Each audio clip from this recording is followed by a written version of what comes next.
Hi everybody and welcome. Today I have WhatsApp mobile application and I'm going to show you how can you easily log into your WhatsApp account on your PC. At first we have to open our application, which is over here. Now as you can see, welcome to WhatsApp, get started.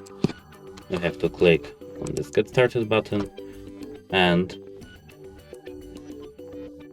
wait a moment. Here is our QR code.